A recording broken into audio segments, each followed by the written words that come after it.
24x7 learning point में आप सबका स्वागत है। आज के इस वीडियो में आप लोगों को वैश्वीकरण के बारे में बताऊंगा कि वैश्वीकरण क्या है। ये प्रश्न अक्सर 10वीं बोर्ड के पेपर में आता है, 1 नंबर का या 2 नंबर का आता है, या फिर कभी कभी 3 या 4 नंबर का भी ये क्वेश्चन आता है। तो चलिए शुरू करते हैं इस वीडियो को। वैश्वीकरण या भूमंडलीकरण या ग्लोबलाइजेशन क्या है, तो चलिए प्रयास करते हैं इसको। वैश्वीकरण या भूमंडलीकरण का शाब्दिक अर्थ होता है पूरे विश्व या भूमंडल को एक करना। वैश्व मतलब विश्व, कर्ण मतलब एक करना। अब भूमंडल अर्थात पृथ्वी और कर्ण मतलब एक करना। पूरे पृथ्वी या भूमंडल या विश्व को एक करने की प्रक्रिया वैश्वीकरण या भूमंडलीकरण कहा जाता है। इसको डिफिनेशन इसको इस प्रकार से हम समझते हैं, एक देश की अर्थव्यवस्था को दूसरे देश की अर्थव्यवस्था के साथ जोड़ने की प्रक्रिया को वैश्वीकरण या भूमंडलीकरण कहा जाता है।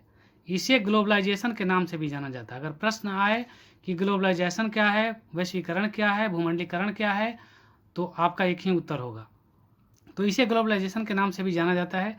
दूसरे शब्दों में हम कह सकते हैं कि वैश्वीकरण लोकल को ग्लोबल करने का एक माध्यम है।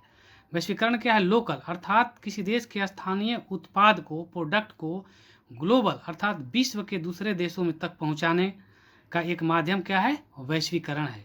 तो इसको एक लाइन में भी हम बोल सकते हैं कि वैश्वीकरण क्या है, तो वैश्वीकरण लोकल को ग्लोबल करने का एक माध्यम है। अगर ये प्रश्न 1 नंबर का आता है तो आप यहाँ से लेकर यहाँ तक इसको आप लिख सकते हैं। 2 नंबर का भी आएगा तो यहाँ से लेकर यहाँ तक लिख सकते हैं। अगर इससे ज़्यादा का आता है तो आप नीचे के जो लिखे हुए हैं इसको आपको लिखना पड़ेगा। तो इसकी शुरुआत कब से हुई है इसके बारे में हम जानते हैं।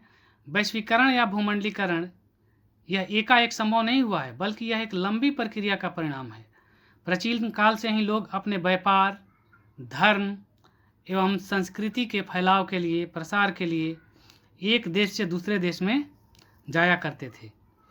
धीरे धीरे पूरे विश्व का संपर्क बढ़ते गया, एक देश दूसरे देश के संपर्क में आते गए, साथ ही साथ नए देश की खोज भी होते गए।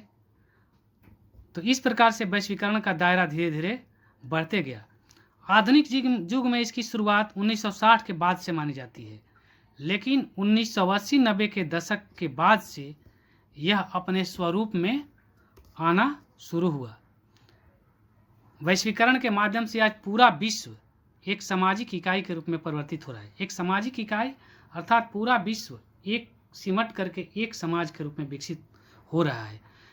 आर्थिक, सामाजिक, सांस्कृतिक, तकनीकी एवं राजनीतिक रूप से विश्व का एक साथ जुड़ाव हो रहा है, अर्थात पूरा विश्व एक साथ जुड़ रहा है।